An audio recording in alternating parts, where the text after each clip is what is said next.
dialogador de hoje é desenhista? É. Ele tem desenhos aqui.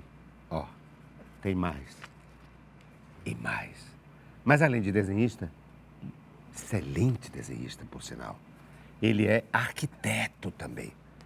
Mas, na verdade, ele também é cantor, e também é compositor, e também é comediante, é humorista, é apresentador de programas de televisão, faz stand-up. Menina marróia, é muita coisa, de tanto talento. Ele é um dos símbolos do Ceará, pelo menos contemporaneamente, sim. Eu me refiro ao dialogador de hoje, que é o Falcão. Bonito, né? Lindo, bonito e joiado. Eu não estou tão joiado, não. Tem pouca joia, mas sou um cara joiado espiritualmente também. Mas o joiado também tem um sentido, independentemente do uso das bijuterias, né? O joiado é uma palavra que eu acho que foi inventada no Ceará, que é exatamente para dizer que o cabo é joiado. Que o cabo é bom, que o cabo é joia, que o cabo é joia. Não é que é joiado, independentemente de... Pedra 90. Ao invés de ter, tendo ou não tendo joias. Exato. Falcão, você teria... Vamos começar por onde? Você trouxe objetos. Eu vou começar por aqui, pelo desenhista, né? Porque foi assim que eu comecei o programa, apresentando você como desenhista. Eu gosto muito de desenhar, que é esse desenho de observação, né? Que chama de sketch. Os americanos chamam de urban sketcher, quer dizer, o desenho de observação urbana. Né? Você está ali numa praça, está num lugar parado e pega e desenha. Mas não é obrigado a ser externo, pode ser dentro de casa também. Então, eu desenho tudo que eu vejo pela frente. Até teve um tempo que eu estava querendo fazer uma série, não fiz com preguiça. Porque eu passo tanto em hotel, eu me hospedo em tanto hotel do Brasil, que eu queria fazer todos os quartos de hotéis que eu passei, entendeu? Então, estou lá deitado esperando na hora do show, desenho os quartos de hotel. Ainda tem um bocado lá em casa que eu comecei a desenhar, depois parei, mas ainda vou fazer essa série. E não são desenhos, digamos, que se esperasse de um arquiteto. Porque há para figuras humanas, né? Sim. E é interessante também você desenhar, porque a figura humana, particularmente, para mim e para qualquer desenhista, é muito mais difícil do que qualquer outra figura, né? A figura humana tem particularidades, tem certos movimentos que o desenhista, às vezes, só consegue fazer uma coisa quase que por instinto.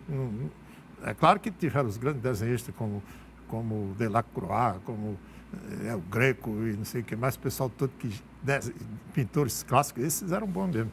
O próprio Leonardo da Vinci, que chegou ao ponto de secar cadáveres para estudar os músculos, a musculatura e a ossatura e tal, mas eu acho que tem que ser uma coisa mais de ver e desenhar, que é o que eu tento fazer aí. Eu fico pegando figuras, principalmente rostos, assim, quando eu estou em aeroporto, dentro de avião, né, e vou desenhando aqueles cabos mais feios que estão dentro do avião, desenhado.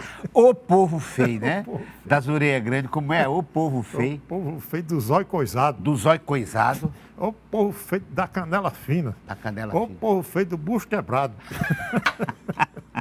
E você, então, você tem modelos, é isso? Eu estou vendo que tem um boneco aqui que você me trouxe como objeto, que seria é verdade que seria um dos seus modelos, quando você está querendo fazer o corpo humano? Baseado nisso que eu falei, que eu tenho dificuldade para desenhar a figura humana, então eu tenho esse bonequinho que me auxilia. Que é muito interessante. Deixa eu ver. Quando você vai fazer, por exemplo, história em quadrinho, que eu gosto de fazer, as histórias em quadrinho. Então tem aqueles movimentos daqueles bonequinhos do quadrinho, que esse boneco aí faz todos os movimentos que você quiser, claro. Para fazer o quadrinho. E é verdade que você também... Bom, a gente convive no clube do bode, né? Então eu convivo fora de cena com o Falcão. E com uma outra figura chamada Marcondes. Sim. Que é o Marcondes Falcão. Sem Falcão, aquele Falcão. Vamos falar desse multi-Marconde que vira Falcão, também vamos. Mas por que eu tenho essa convivência com o Falcão fora daqui da televisão? Eu sei que, por exemplo, para desenhar, não só ele contempla um boneco como este, mas que ele, o desenhista, no caso o Falcão, tem que fazer o movimento que o boneco está fazendo? É muito interessante. Como é isso? Se o desenhista fizer o movimento, por exemplo, eu quero que um sujeito saque uma bola de vôlei. Sei. Né? Se eu fizer esse movimento, aí quando eu vou para o papel já sai muito melhor. Você treina o movimento? Eu faço. Você faz o movimento. Aí, estátua. Isso, e fica estátua. Aquela brincadeira. Né? Estalta. Aí você para. Aí depois volta para o papel. Volta. Depois faz de novo, volta de... Pra quê? Por quê? Porque você sente a musculatura, você sente É uma coisa que parece que a dinâmica da ação. desperta o movimento que você precisa. Porque o desenhista não trabalha. O problema do desenho não está na mão, não é você aprender, não, aqui essa letra. É o movimento e o olhar. Então, se eu olho para esse boneco, não precisa olhar muito, não. Eu já sinto mais ou menos como é o movimento dele aqui, eu já. Pá. E Então- teve, inclusive, um grande astro, digamos assim, da arte plástica no mundo todo, que foi esse que teve a exposição aqui em Fortaleza agora, do Girassol, rapaz. Do girassol? O homem do Girassol. O Gauguin, não. Era o Van Gogh. Van Gogh. Van Gogh, até os 30 e tantos anos, ele não sabia desenhar nada, coisa nenhuma. E um dia ele descobriu exatamente isso, que o desenho não estava aqui na mão, estava no olhar.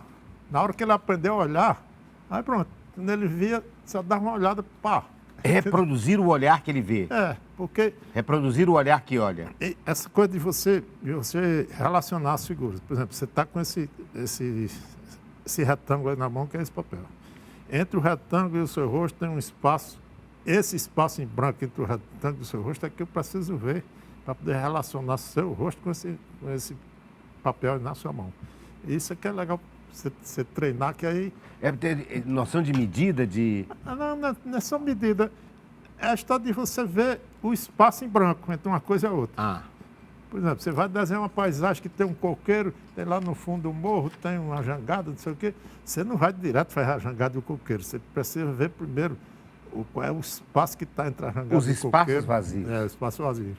Isso é que é interessante para você aprender Eu vou a pedir desenhar. para você desenhar, então. Vamos O desenhar. que você quiser. Dessa caneta aí. Olha aí. Vamos ver o que é que o Falcão, que é um arquiteto. Vamos falar, inclusive, sobre isso. Como é que o arquiteto se transformou nesse personagem, nessa persona do humor brasileiro, que está, inclusive, não só no teatro, na televisão, mas está também no cinema. Ele está fazendo vários, do Hollywood, do Cine Hollywood, ele fez 2 longas e mais uma série da Rede Globo, chamada Cine Hollywood, e já fez só esse ano mais 3 longas-metragens. Então, é um homem do cinema, do teatro e da televisão. Aconteceu que de uma hora para outra os caras me descobriram como ator de cinema, que eu nunca fui ator na vida. Não sei nem, eu não tenho tecnologia de onde é ator, não sei para onde é que vai esse negócio, só tenho o instinto. Aí o pessoal começou a me convidar. Começou com o Rosenberg Cariri, me chamou para fazer uns 2 longas dele aqui, participações pequenas, né? Depois o Halder Gomes O Halder Gomes, me é chamou verdade. para o Cine do Hollywood. Cine Hollywood. E depois para o Shaolin do Sertão. Shaolin do Sertão. E agora, mais recentemente, para Bem-vindo a Quixaramubim. Bem-vindo a Quixaramubim, que é um sucesso. Sucesso é um nacional. sucesso. Até com possibilidade, alguns deles que eu vi, com legenda Sim. de cearenseis, quer dizer, legenda em português para que o público fora do Brasil, fora do Ceará, possa compreender o português que se fala, as personagens falam no filme. Então é curiosíssimo, é mais uma sacada, digamos, de cinema, porque você está assistindo um filme falado em português, mas com legenda em português, porque aquele linguajar é muito específico daqueles personagens do Ceará. E houve, inclusive, na época do lançamento do filme, a companhia que lançou o filme, a produtora, chamou uns gaúchos para assistir, sem legendas. Sem legenda. Aí E os gaúchos não entenderam não praticamente entenderam nada. Aí depois colocou a legenda assim. É como se fosse um dialeto, não é? Um dialeto cearense. Aliás, existe já dicionários, vários dicionários de cearenseis. Já posso mostrar? Não, estou Não. tentando Então lhe desenhar. Não você, que eu não sou caricaturista, mas a sua posição aí, que você está, né? Ah, ainda tem esse aspecto. Porque Você não faz a caricatura. eu não sou E caricaturista. nem a reprodução exata? Não, eu não sou o Valber, né? O Valber é esse que Valber? desenha com a gente aqui. Sim, no programa. Valber Benavides, esse é um craque, né? Esse é um craque. Todo mundo que ele vê, ele capta direitinho a No fisionomia. famoso Ler White, o nosso programa comandado pelo Falcão, aqui no nosso Canal 5, e que tem a produção dessa outra figura, que é fundamental também, atravessa a biografia do Falcão Sim. como produtor e como autor, não só de letras de músicas, mas também de shows, de letras de manifestações do Falcão, inclusive dentro do programa, como script, o Ler White, me refiro a Tarcísio Matos. Que é um craque em todas essas áreas, né? Como compositor, como escritor, produtor, tudo Tarcísio faz. E não só, assim, trabalhando comigo, ele faz para quase todo mundo aqui do Ceará que labuta nessa área, principalmente do humor, né? Todo mundo do humor chama o Tarcísio para dar um pitaco, não sei o quê, porque ele é pesquisador, é um cara que foi atrás, por exemplo, de toda a obra de Leonardo Mota, de Algaciano Leite, não sei quem, que foi o pessoal que pesquisou, principalmente o humor matuto, né? O pessoal do interior. Então, Histórias do mar. Assistei tudo isso. E lançou agora recentemente o grande dicionário do cearense, né? Ele é um dos autores, ele é um dicionarista, o grande dicionário da língua cearense, digamos assim, ou do linguajar cearense. Linguajar cearense. Do linguajar do cearês. Eu chamo cearês, mas ele disse que na verdade é cearense. Cearense, cearense. Falcão, e há uma coisa interessante de você, em relação a você e ao Tarcísio, é que são o escrito dos dois se reflete na persona dos dois. Não há separação. Você pode ter um humorista como, sei lá, o Milô Fernandes, o Jaguar, que são pessoas que podem separar, o Ziraldo, que faz o humor, mas uma coisa é o humor que ele faz, desenhando ou escrevendo, e a outra é ele, pessoalmente, numa convivência interpessoal. E no seu caso, não, e no caso do Tarcísio também. Parece que, é um reflexo do ser. Você é o que você...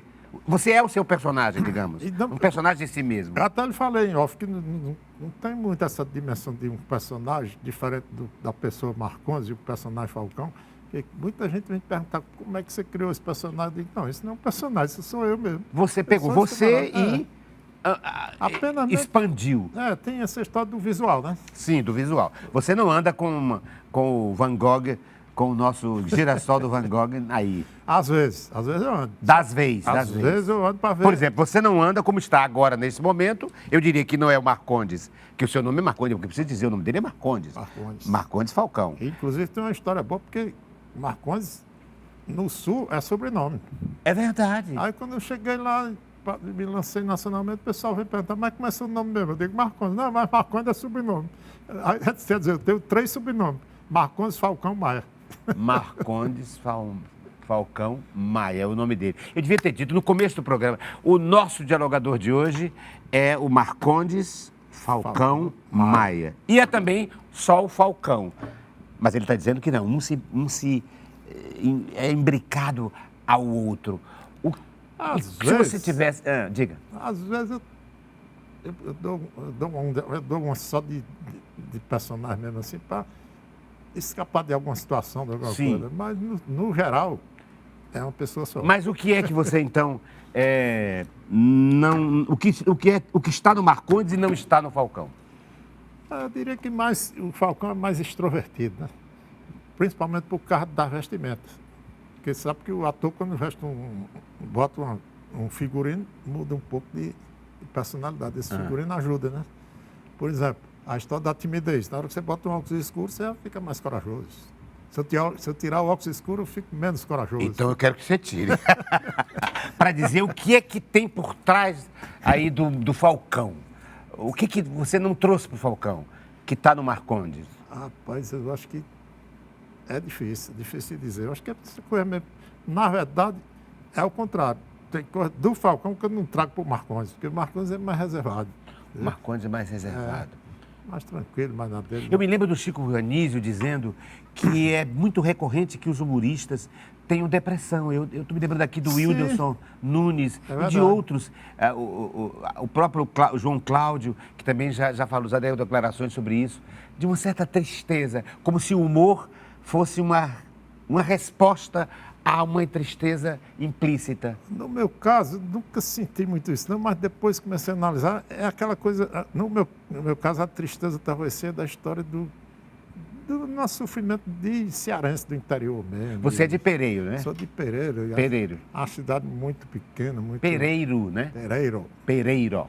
Que quando eu era menino era muito subdesenvolvida, né? Não tinha energia, não tinha água, não tinha esgoto, não tinha estrada, não tinha hospital. Eu nasci numa casa puxado puxado, como é que ele chama? Aparado por uma parteira. Aparado por uma parteira. Pois é. Isso talvez seja uma coisa que reflita na história do cara querer ser mais alegre para poder... E mesmo, ao mesmo tempo, não era infeliz, não. Era uma coisa legal. Era uma infância muito legal você viver numa cidade sem luz. Hoje em dia eu não imagino como é que essa criançada viveria numa cidade sem luz. Mas a gente vivia de noite, estava todo mundo brincando na rua, na escuridão. E haveria um bullying pelo fato de você ser fora do padrão? Que você tem 93. 1,93 m. Completamente fora do padrão dos cearenses, né? Houve muito bullying. Mas... De gigante, quase um gigante, né? Sempre olhando para o outro de cima para baixo. Mas como eu sempre tive um espírito assim de irreverente, de molecagem, de muita sacanagem, isso começou no colégio, por exemplo. Chegava no primeiro dia de aula, alguém começava a tirar uma onda de que é o gigante, é Galalau, não sei o quê. Aí, mas de repente, por causa da minha brincadeira, da minha interação com todo mundo, passava. Ou seja, não assumir como ofensa é uma forma de diluir a ofensa, ou a pretensa ofensa. Com certeza. E ao mesmo tempo, para mim, não era ofensa, não. Eu achava bom. Eu sempre achei bom ser grande, ser alto, ver as coisas de cima. Mas eu fico imaginando se você leva essa irreverência, esse humor, para os momentos mais íntimos, para aqueles acabamentos que você faz, por exemplo. Você diz que veio um acabamento. Para quem conhece a linguagem do Falcão, o acabamento é ter tido uma relação, digamos, um intersexual, digamos. Interregno fornicativo. Interregno...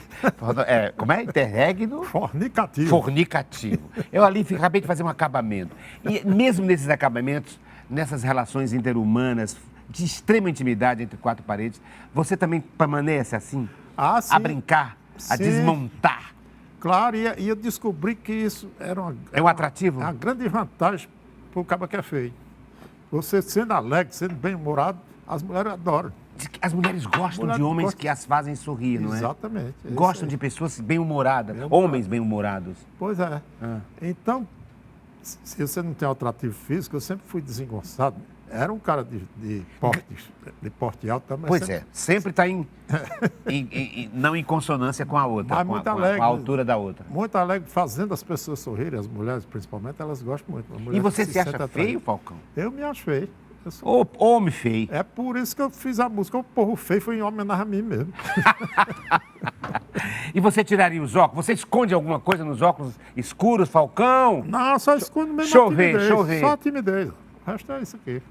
É a timidez? Eu sou um cara tímido. Assim, não tenho muito traquejo de... Esse negócio de ser ator, por exemplo, isso está me ajudando bastante. Porque na hora que você enfrenta uma câmera sem nem nada, só cara lisa, isso é muito bom.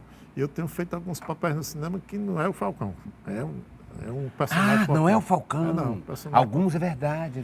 Então isso é muito bom para mim. Tem me ajudado muito. Tenho perdido digamos assim, a trava total que eu tinha em relação a aparecer assim de cara. E você acha que essa trava tem algum motivo específico? Deve ter essa coisa da infância mesmo, de ser um cara mais...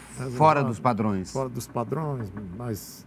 Eu sempre fui um cara que gostei muito mais de ficar em casa, lendo, desenhando, tocando violão, do que não.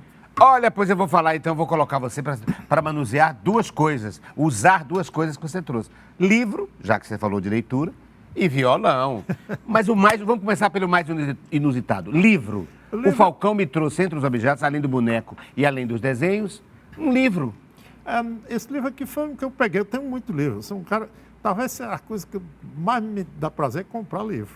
Eu adoro comprar livro. Eu não faço uma viagem de avião que eu não chego no aeroporto e não compro livro.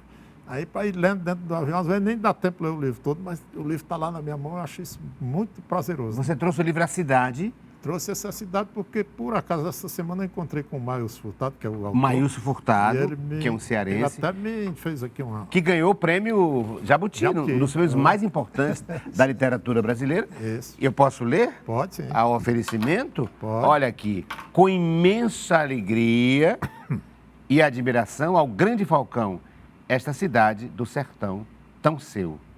É verdade? Você se acha... Você que parece urbano, você tem sertanidade aí, você tem... Esse livro Você tem um sertão aí? Esse livro me atraiu principalmente por isso. Eu falei até para ele, rapaz, parece que era eu menino lá nas ruas de Pereira. Porque o livro é sobre a cidade dele. A cidade do interior, mas toda cidade do interior cearense são muito parecidas. São muito parecidas. Como é o nome da cidade? Ele é Varjota. Varjota, exatamente. Que tinham araras, eu acho. Antigamente o açude de arara. E se chamava araras. Eu tenho, inclusive, um conto que eu fiz em homenagem a ele. Ele é tão lindo, né, o Maílson, um ser humano, e como escritor, não é? Demais. E ele esteve na minha casa e a gente leu. Não é a cidade, é a cidade, quer dizer, oferecendo-se à cidade, né? É isso aí. Ou então, como se nós estivéssemos a cidade, no lugar, não é? E não a cidade substantiva, a cidade. Até falei para ele, a grande audácia, o título do livro começar com uma crase. Com uma crase, a cidade. Pois é como se fosse, nós estamos na cidade, né? E não nos apresentando. Você vê como um título de uma palavra modifica completamente os sentidos, né, das coisas. Aliás, elas foram feitas para isso. Mas, enfim, porque não é a cidade que está sendo apresentada.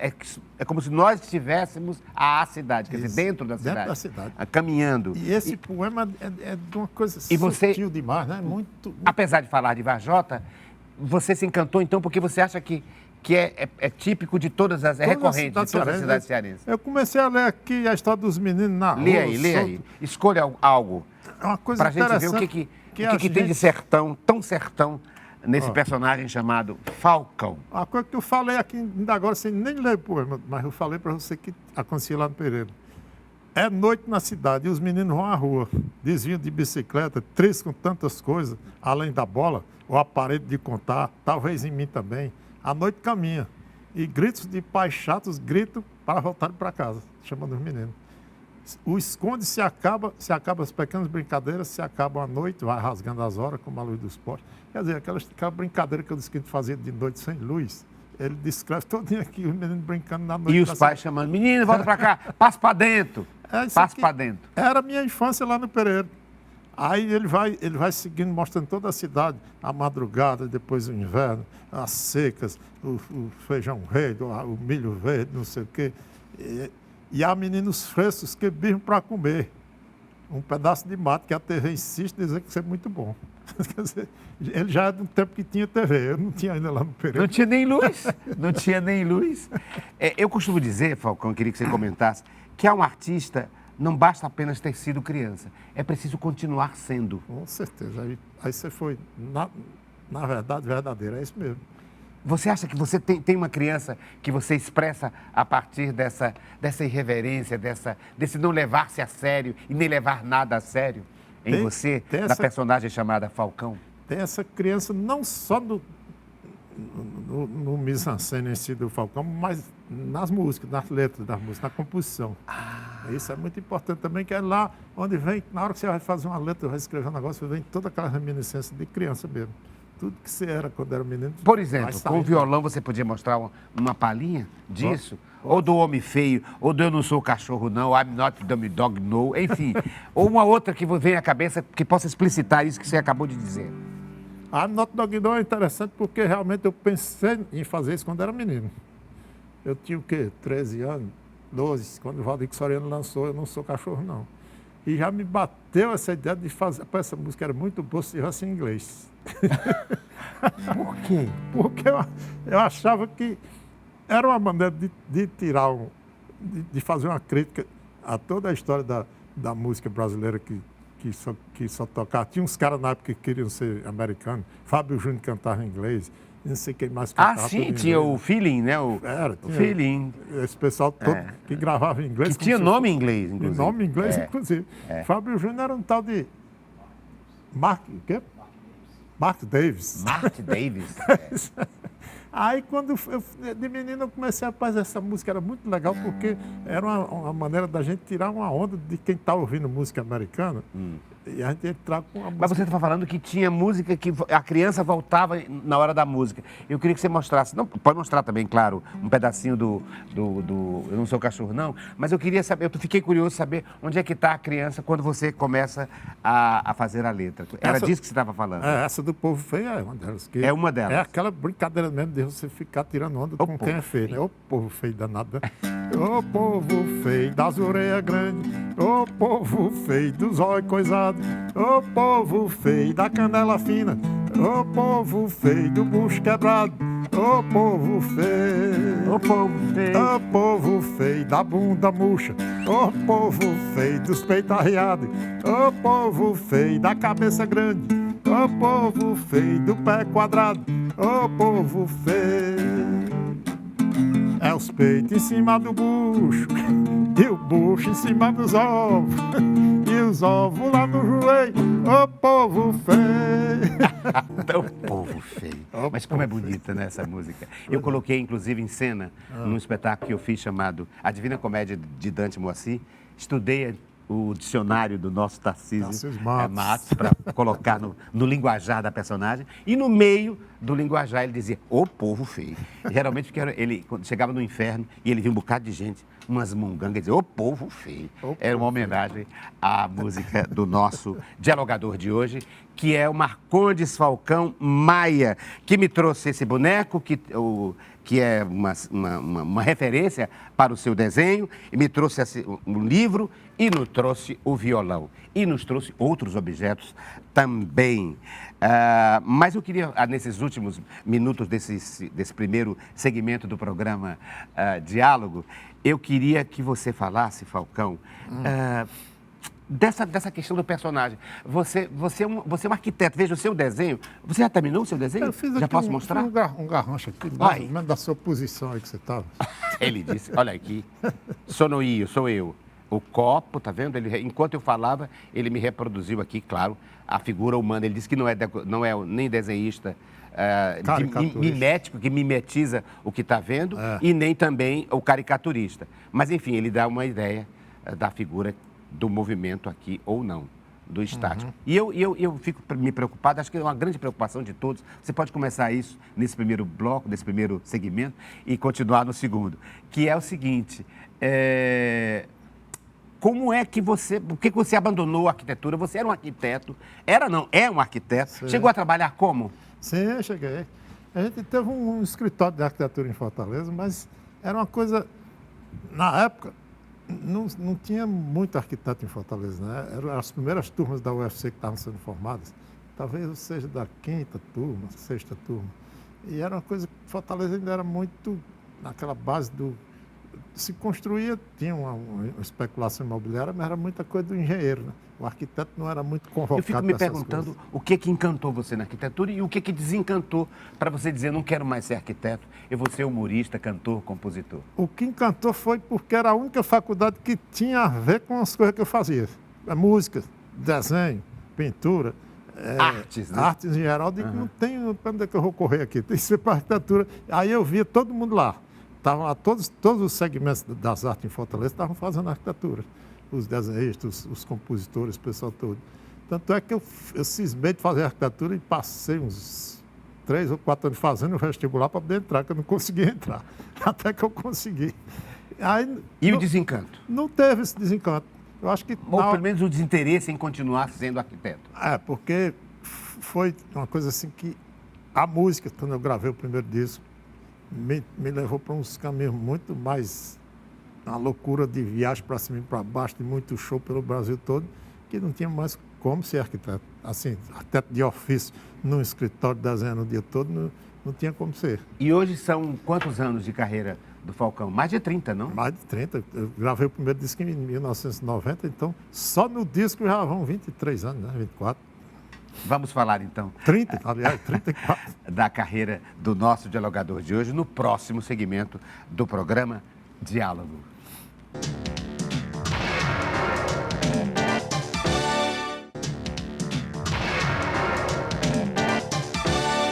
Ele é desenhista, ele é humorista, compositor, cantor, apresentador do programa Lero White. É o nosso dialogador de hoje, Falcão. Marcondes Falcão Maia. Acho que vou conversar com os dois. Sim. Tanto com o Falcão quanto o Marcondes também. Pronto. Mas por hoje, por hora, vou ficar com o Falcão,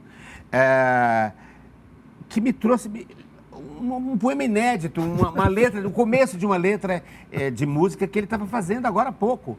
E eu vou ler, eu posso ler um trechinho Pode ler. da letra? Não Olha, tá uma toda letra aí não, mas... não foi gravada ainda, não foi nem concluída a música ainda. E já podemos começar. Eu, lá em casa, criava uma cabra.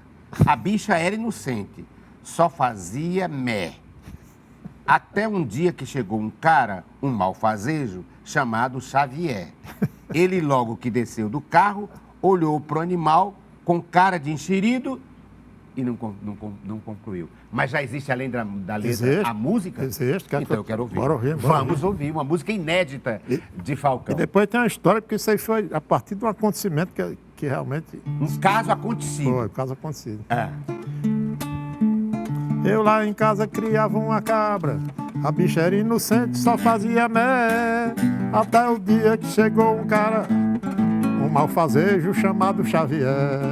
Ele logo que desceu do carro, olhou pro animal com a cara de enxerido, disse umas coisas no ouvido dela e certamente deve ter lhe seduzido. Pois a cabra agora não quer nada, é só de olho na estrada, chamando Xavier, Xavier.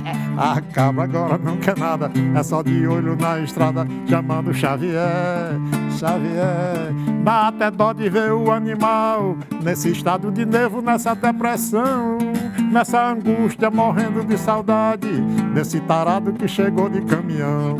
Pois a cabra agora não quer nada, é só de olho na estrada, chamando Xavier, Xavier. É só de olho na estrada, chamando Xavier, Xavier. Você viveu no sertão quanto tempo? Eu vivi no sertão até os 11, 12 anos. 11, 12 anos. E veio para a capital. Vim para a E capital. aí me ocorreu também, já que um dos objetos surpresa, me daí é o violão, a sua formação musical, Falcão, fiquei curioso, porque é o poeta da leitura, mas é o poeta também da música. Fiquei imaginando qual é a formação musical do Falcão. Totalmente autodidata. Autodidata? Um dia lá em casa, meu padrasto chegou com um violão, a gente éramos 3 irmãos, homens, mais uma mulher. Chegou com um violão lá e tá aí, violão para vocês. E ninguém sabia de nada, a gente começou a batendo, sem professor nenhum. E até que um dia aprendi. Quer dizer, violão ninguém aprende nunca, né? A gente fica tocando a vida toda, mas é uma coisa muito, muito complexa. Violão é um instrumento difícil, você vai tendo que ficar aprendendo, estudando o tempo todo, né? E é uma linguagem falada. Claro que a poesia é quase um discurso, o próprio Belchior também, às vezes faz letras em que há um discurso aparentemente não nos cânones da poesia, com rima, etc. É quase uma crônica. Você também tem esse aspecto. E eu estou falando disso para preparar e apresentar um outro objeto que o nosso dialogador de hoje, que é o Falcão, nos trouxe, que é um poema que depois ele pode se desmontar e ser uma outra coisa. Eu queria falar da sua formação como poeta, como escritor. Quando você é um compositor, você faz letras. Que tipo de leitura, que tipo de influência você tem literariamente, falo eu? Eu sempre gostei muito de ler tudo que cai na minha mão e tive uma influência muito grande do meu pai. A primeira lembrança que eu me lembro do meu pai é ele lendo, ele com um livro na mão. E era aquele leitor que, como eu falei, não tinha energia em Pereira, ele lia de noite com a lamparina. Sabe o que é você ler com a lamparina tremenda aqui? E que objeto é esse que tem a ver com poesia? Esse aqui eu recebi, essa caixinha, que eu achei muito interessante. É um poema de uma escritora chamada Ana Martins Marques, o poema Espelho. Como é isso? Só que ela tem o poema, que está aqui dentro escrito, mas ela também mandou o poema está aqui, Espelho. Tá? O poema é um poema já feito, escrito. Mas ela mandou chama-se Espelho, é isso? Espelho. Ela também manda dentro de um saquinho as palavras para você montar um poema a partir das palavras do poema Espelho dela. E as palavras estão aqui. São do então poema eu quero Espelho. que você fique com... Eu vou ler o poema e você, a partir daí, vai fazer um poema agora. Vamos ver. Vamos ver. Nos cacos do espelho quebrado, você se multiplica. Há um de você em cada canto, repetido em cada caco. Por que quebrá-lo seria azar? Rapaz, aí é difícil. Hein? Vou ler de novo. Nos cacos do espelho quebrado, você se multiplica. Há um de você em cada canto repetido, em cada caco. Por que quebrá-lo seria azar? É o poema de Ana Martins Marques. E agora, com estas palavras do poema, o Falcão vai fazer um outro poema, o Falcão. Eu estou fazendo aqui uma coisa meio aleatória, que eu acredito muito na história do concretismo também, né? Que o cara joga aquelas palavras lá. Aquelas palavras, Eu acho que a intenção, ao fazer essa caixinha da altura aí, foi exatamente que a gente montasse uma coisa meio concreta, né? Que pode... Não precisa usar todas as palavras, mas as palavras que você achar suficientes para dar uma ideia do que você imagina. Sorte de caco. E depois eu quero que você leia, claro, para a gente saber o que foi que ele engendrou com o poema. Falcão é o nosso dialogador de hoje, que está fazendo um poema. Já tocou violão, já desenhou, Rapaz, e agora está criando um poema. Um poema, aqui. vamos fazer. E apresentou, inclusive, uma música inédita. Como é que é o nome da música? Cabra? Xavier e a cabra. Xavier e a cabra. O cabra e a cabra. O cabra e a cabra. O cabra e a cabra. Esse seria o... Aliás, você me deu a ideia para já mudar a letra. Eu lá em casa criava uma cabra. E veio um cabra. De repente chegou um cabra. Ficou muito bom, é muito bom. Melhor. Parceria minha com o Falcão. Mas enfim, Rapaz, qual é o que você fez, Falcão? Preciso de sorte. Preciso de sorte. Deixa eu ver aqui. De sorte. Preciso de sorte. Espera aí que estou Conclua. Estou tentando fazer aqui. Porque eu trouxe para você também uma música. Daqui a pouco vou mostrar a música que eu trouxe, que tem tudo a ver com o Falcão. Que não é uma música do Falcão, claro, é uma outra coisa. Eu quero que ele faça uma relação dele, dessa música e do compositor com ele próprio. O nosso Falcão, que é o dialogador de hoje e que vai nos apresentar também um objeto surpresa. Eu trouxe um para ele, olha aqui. Trouxe um para ele e ele trouxe um ali para mim. E nós não sabemos, ele não sabe o que eu trouxe. E ele também, e eu não sei o que ele trouxe. Rapaz, ele entregou a produção do programa escondido, assim, de mim. Como é que é? Qual é a frase? Eu tenho umas palavras para si de sorte demais, você de caco em caco, mas não estou achando os cacos. Preciso de sorte demais. Você de caco em caco? É isso? Pode ser. Porque a poesia é uma coisa subjetiva que você tem que saber. Então vamos lá, diga lá. Não, aqui está o contrário. Abraço está virado para mim. Não, tem que virar para você. Eu não estou lendo. Ah, você está fazendo para mim. Estou fazendo de cabeça para você está fazendo isso para mim. Deixa eu ver aí. Então deixa eu ler. O que foi que o Falcão disse? Preciso de sorte demais. Você, abraço. Pronto, é uma poesia. Uma poesia. Tá feito. Preciso de sorte demais. Você, abraço. Ah, do verbo abraçar. Você Preciso de sorte demais, você, abraço. E você, abraço. A partir de um poema. E por que você trouxe? Para falar de poesia? Para falar de desmonte das poesias? Qual é o tema que você acha que a partir do objeto que você trouxe enseja? Eu acho que o tema é esse, é que a poesia é muito essencial, né? Não consigo ver... Concisa, sintética, é isso? Não consigo ver a vida de ninguém sem poesia, não. A poesia é uma coisa que você pode usá-la, inclusive, para se comunicar, desde que a outra pessoa também tem essa concepção poética. Você dizer uma frase dessa e a pessoa entender o que você está querendo dizer. Não é preciso ser exatamente ao pé da letra para lhe dizer que eu preciso de sorte para poder ter você nos meus braços, para poder lhe abraçar. Eu chego poeticamente e digo uma frase que parece ser solta, mas você pode entender. E, inclusive, é uma coisa que é muito interessante você ver as pessoas mais humildes, mais desletradas, digamos assim, que elas têm toda essa poesia também, dentro delas mesmas. Isso eu acho muito interessante. A poesia, eu acho que é tão necessária quanto qualquer outro bem de subsistência para o ser humano. É um alimento Com certeza. Da visão de mundo, da alma. Olha, há um poeta do passado, do século passado, e um humorista também, um cronista da cidade de Fortaleza, e um compositor. E que andava também com uma flor na lapela. Sim. Tem tudo a ver com ele. E eu trouxe uma música dele. E eu queria mostrar um pouquinho dessa música.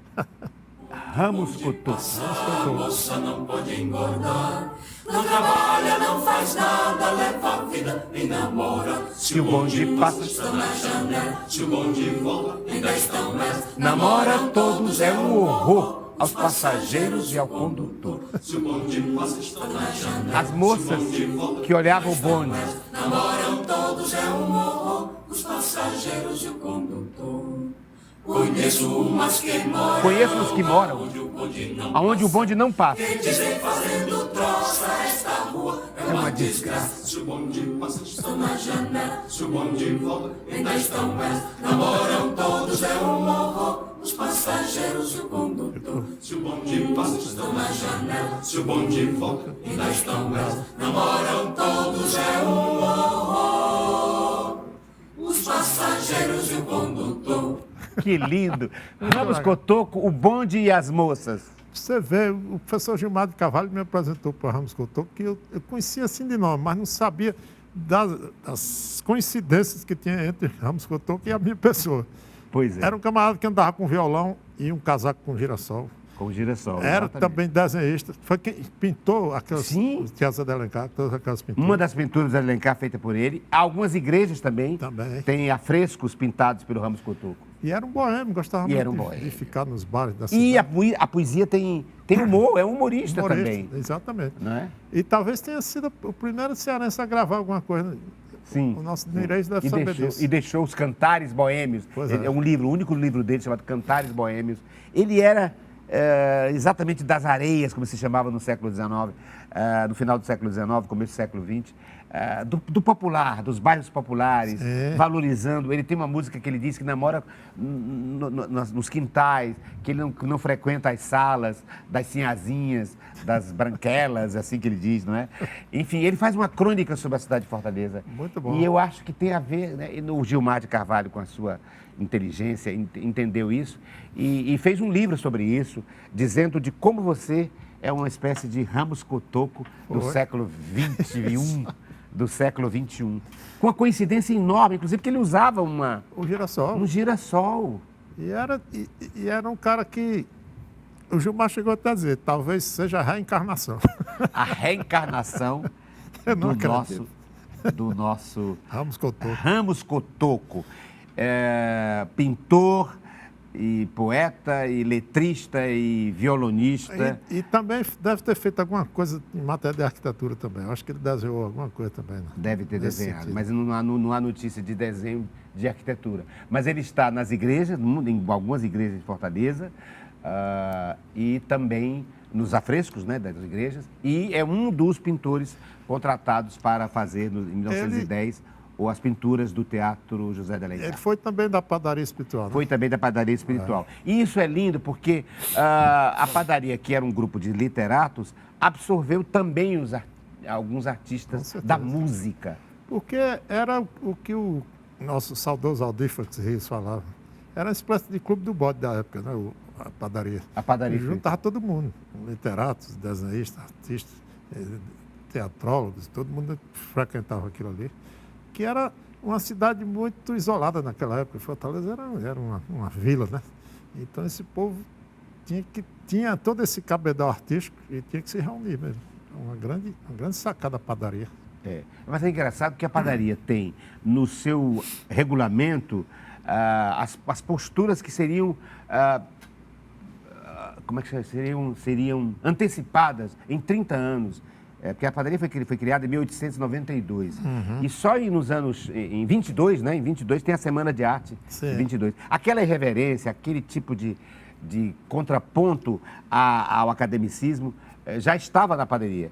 Embora a produção literária não fosse modernista, ainda não fosse. Mas a produção do xiste, a produção do jornal, a produção das conversas e do comportamento, sim. É aquela coisa que foi o embrião de tudo que começou a rolar no século XX até chegar na Tropicália, né? Até chegar na Eu acho que tem muita coisa de tropicalista lá na padaria, sim.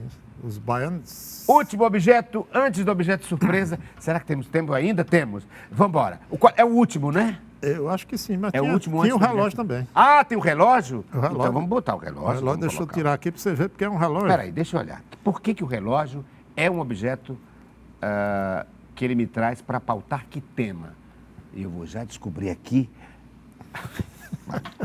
Agora é que eu estou vendo. Vejam vocês, olha aqui. Olha aqui. O relógio. Relógio sem ponteiro. O relógio sem ponteiro. Isso muito me invoca desde muito tempo essa história de você ter que ter tempo, tem que marcar o tempo, tem que correr atrás do tempo. E ao mesmo tempo eu não queria deixar de usar um relógio que é uma joia. Para poder ser um cara joiado, tem que usar uma joia.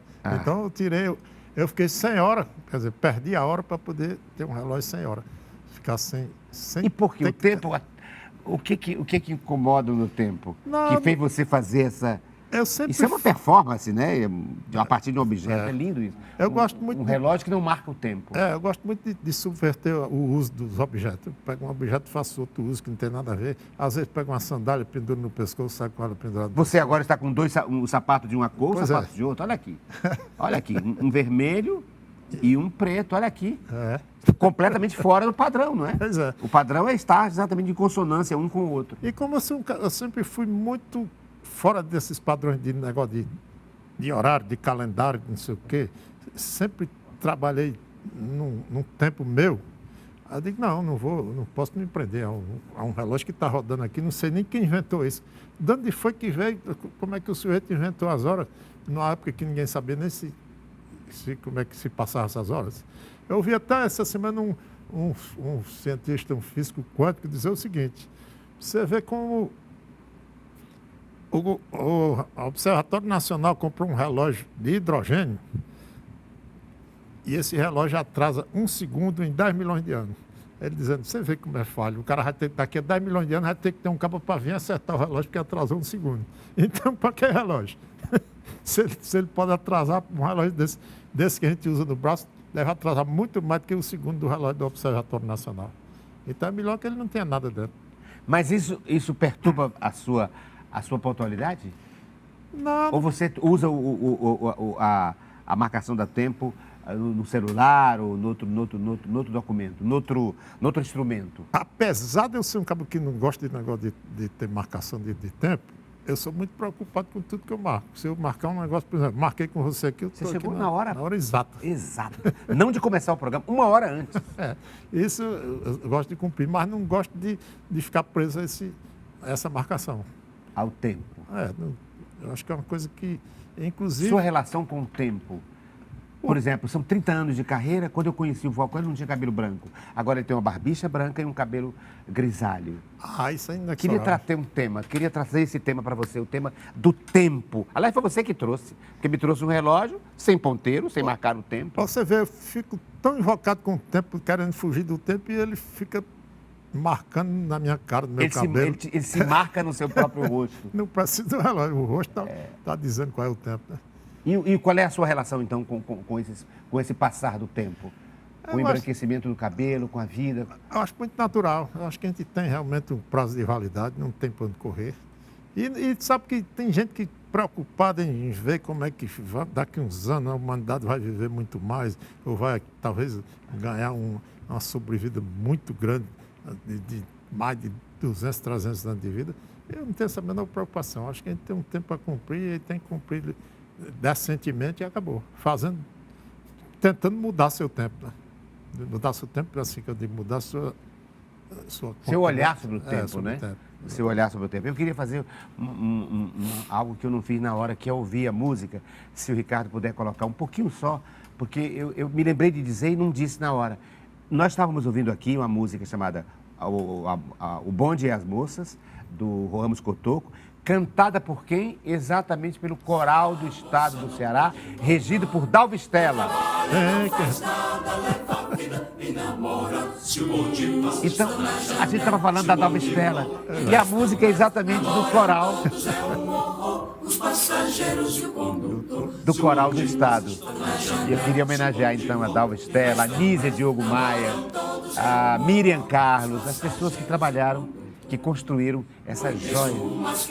Aliás, uma pesquisa muito legal, um arranjo muito bom para a música do Ramos Cotoco. Né? Um arranjo lindo, Muito lindo. Na rua onde passa o bonde, moça não pode engordar. Não trabalha, não faz nada, leva a vida a namorar. Se bonde passa, está na janela. Eu quis lembrar porque a gente tinha falado, você tinha falado de Dalva Estela, e coincidentemente eu tinha escolhido, sem saber dessa sua referência, tem várias versões dessa música, vários cantores gravaram, mas eu escolhi o Coral do Estado, regido exatamente pela Rebeca Fermanian e também pela Dalva Estela Nogueira Felipe. Mas vamos antes do objeto surpresa, o último objeto que me trouxe o Marcondes. Nós temos ainda uns 9 minutos, talvez, do programa, ou 8 minutos. Você trouxe o quê? Isso aqui pode até ser um símbolo do Batman, né? É o Batman, né? Batman. As asas do Batman Mas o interessante... e o chifre. É interessante é... A antena. Também tem a ver com chifre. Tem a ver com chifre. O interessante é que para um cara como eu que passa o dia... Eu tiro pelo menos uns 2 dias na semana só para ficar pensando em besteira, sem fazer nada.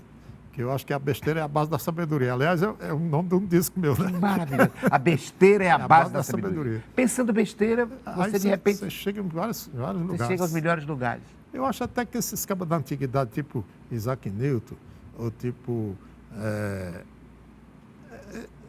esses outros mais antigos, até os gregos, Platão, não sei o quê, pensavam muita besteira para poder chegar no que eles propuseram depois. E isso aqui é ótimo para isso. Ó. Ele fica rodando a vida toda aqui. Ó. Se você tivesse mais uns 10 minutos de programa, eu acho que ele ficava rodando aqui. E você trouxe por quê? Para dizer que as coisas... Exatamente para mostrar como você tem que parar. Você tem que parar e se basear numa coisa, nem que seja um movimento rotatório aqui, para meditar. Você tem que pensar na vida, pensar no que pode ser. De repente, nesse pensar, lhe surge uma ideia extraordinária. É verdade. E todas as nossas descobertas, muitas delas, os cientistas estavam procurando outra coisa. Exatamente. E no processo descobriram outra. Pois é. Não é? Você vê, eu falei em Isaac Newton, ele estava lá debaixo da macieira, de repente caiu uma maçã na cabeça. Ele estava pensando em besteira lá, não tinha nada para fazer debaixo daquela macieira. É assim também os filósofos. Pensando besteira, de repente, vem uma ideia. Uma ideia que junta. Eu sempre digo que a inteligência não é a coisa em si, é uma interligação entre uma coisa e outra, né? É a história da composição. As interconexões, né? A história da composição que eu falei no início. Você pega um violão e começa a compor, de repente surge a música. Vem umas frases, umas frases musicais. Umas frases musicais. Umas reminiscências assim, de que você não sabe de onde. Chegou a hora do objeto surpresa, eu trouxe um para ele, para o Falcão. Vou pedir que ele abra logo. Vai me dar primeiro a sua. Deixa eu ver o seu objeto surpresa. O objeto é mais magro. Mas mais magro? Sim, isso é mais gordo. Eu vou dizer a sua. Vamos ver. Abrir. Olha que loucura que eu imaginei. A surpresa. Muito bem, é uma caixinha. Você abre. Abre a caixinha. Tem o quê? Um espelho. E dentro mostra. Vou mostrar. Dentro. Deixa eu mostrar aqui. Olha aqui.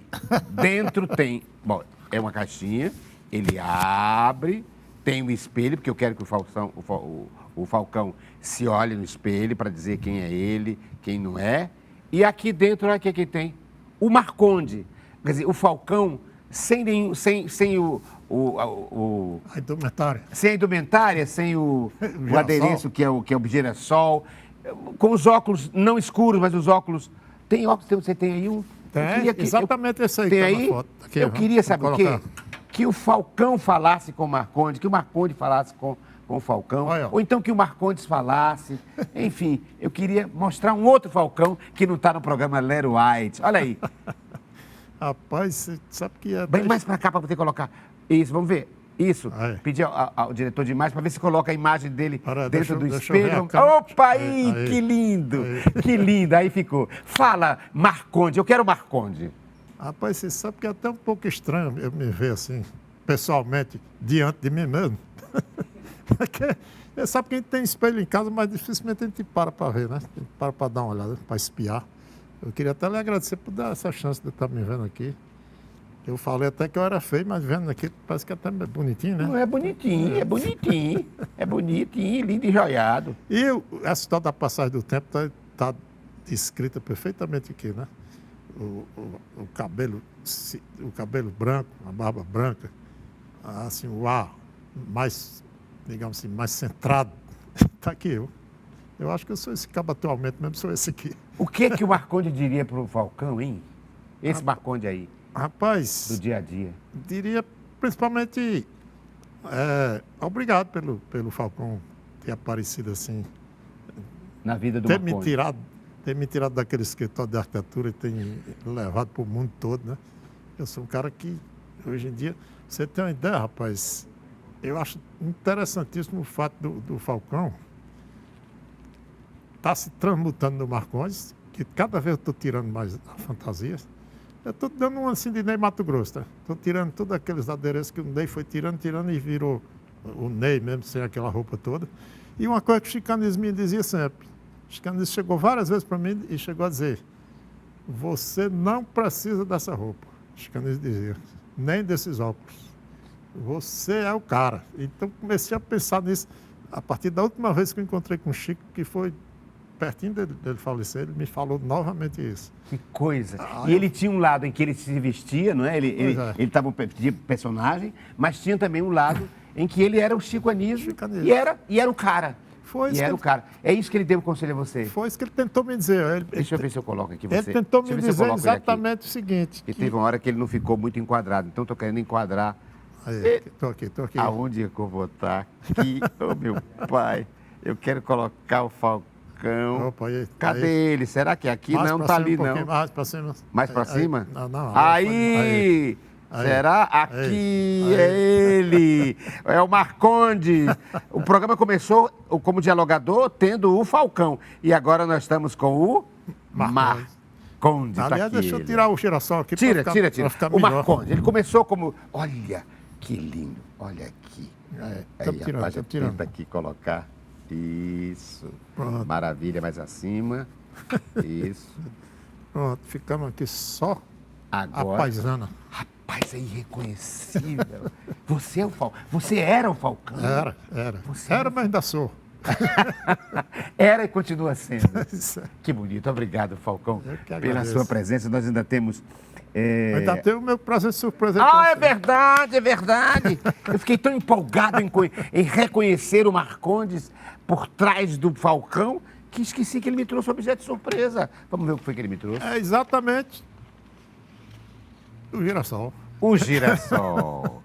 Eu podia usar, olha como o girassol, eu trouxe o girassol exatamente por isso, que ele dá um ganho de energia no visual da pessoa. Você colocou aí, você virou... Quase que eu virei o Falcão. Mas que coisa linda, Falcão. Veja, o girassol é uma planta, é uma flor tão linda, porque ela tem exatamente esse nome, porque ela procura. Eu queria filosofar a partir daí e propor que você filosofasse também, pensasse sobre isso. Porque ela não é simplesmente uma flor que recebe o sol, a energia solar. Ela procura o sol. Ela se movimenta à procura da vida. Ela procura o sol. Que coisa linda. E foi a partir... Como ensinamento de humano que eu estou falando. Exatamente. Né? E foi a partir... O girassol entrou na minha vida por um acaso.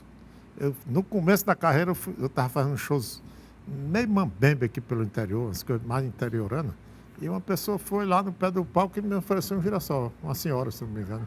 E imediatamente eu coloquei aqui. E a partir daí? E a partir daí foi como se eu tivesse realmente visto o sol, tivesse procurado o sol, né? Que lindo. Obrigado, Falcão, pela sua presença. E eu termino então com essa imagem que me trouxe o Falcão, para que a gente faça sempre isso. A gente faça como o girassol.